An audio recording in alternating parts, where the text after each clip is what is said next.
Boy, oh boy, Southwest Airlines, what the are you doing? I'm sure most of you have heard by now that Southwest has officially killed its two bags fly free policy, but their self-implosion began months ago. First, it was the open seating policy, then it was mass layoffs, then it was changing the way that you earn your points, and now it's this. And Southwest customers are rightfully furious. How can you take away these very things that made customers love you in the first place? This begs the question, is airline loyalty dead? Well, no.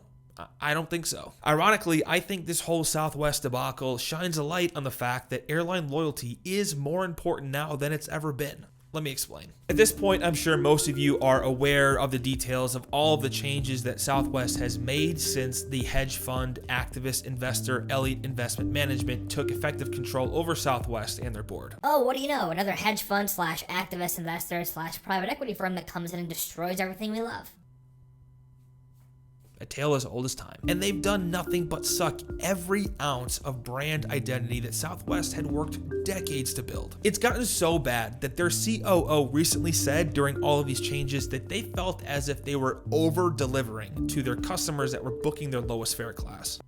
Dude, what are you talking about? That is a wild statement directed at the very customer base that put you on the map in the first place. But this isn't just a philosophical discussion about loyalty. The important thing to understand here is that airlines are financially incentivized to keep their customers happy by rewarding their loyalty. Airlines don't actually make money flying people around. The majority of their revenues come from their loyalty programs. Let's take a look at United Airlines. They reported an operating income of $5.1 billion in 2020.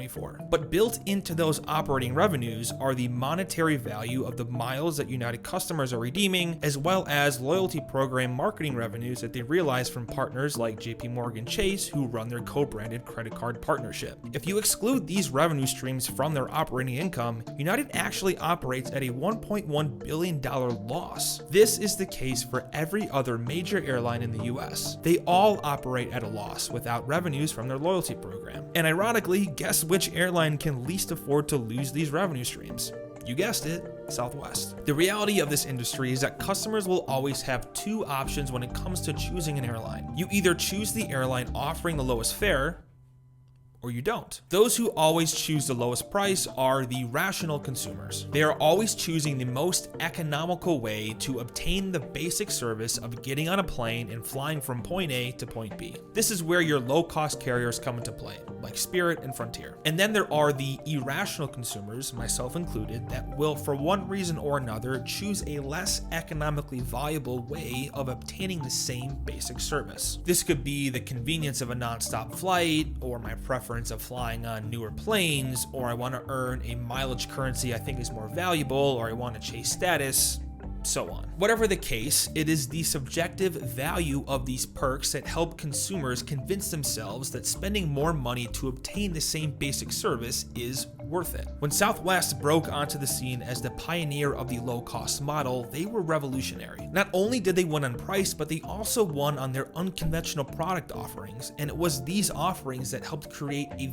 very, very loyal consumer base. As other low-cost carriers like Spirit and Frontier entered the scene, they began to undercut Southwest on their pricing, but it was Southwest that continued to grow at an incredible pace and became the second biggest airline in the US by market cap by 2015. And herein lies the point. The majority of airline customers are irrational consumers because they continue to actively choose a more expensive product. And Southwest had found the perfect medium between price and product offering that was worth staying loyal to. I think people get the misconception that airline loyalty is intrinsically equivalent to airline status, especially top tier status. And we can have the conversation all day about status. Is it worth it? Is it worth chasing? Yada, yada, yada. But status is just one piece to the loyalty puzzle that includes credit cards and lounge access and premium cabins and partnerships and miles and so on. Customers are loyal to this product offering as a whole, or better yet, they are loyal to the elements of the product offering that they believe give outsized value. Since the legacy carriers figured out the economics of offering a bare bones basic economy fare in the late 2010s,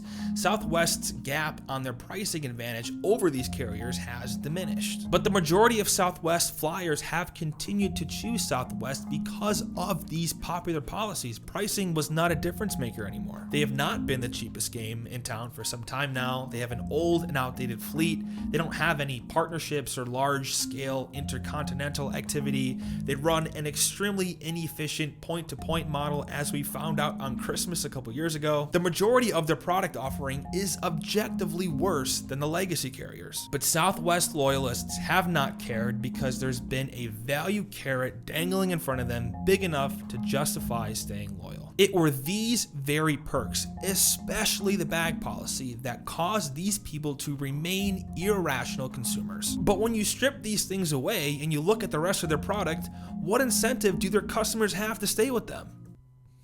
I don't see one. What area of this industry is Southwest a market leader in? I'm not sitting here and saying United or American or Delta are perfect or have perfect loyalty programs, but you cannot argue that they have more to offer than Southwest post policy changes. I would much rather spend money on American and work on earning enough miles to buy a flight to Japan than spend a little bit less money to fly on a plane that doesn't even have power outlets. So moving forward, the question remains the same.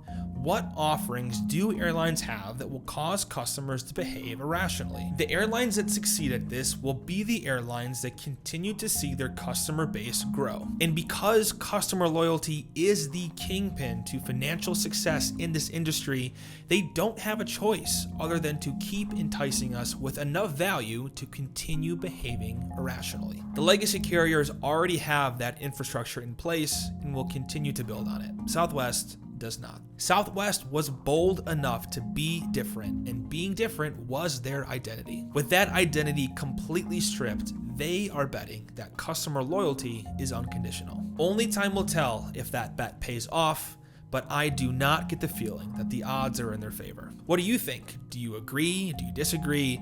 I would love to start a discourse about this, so feel free to leave your thoughts in the comments below. Thank you for watching as always, and we'll catch you in the next.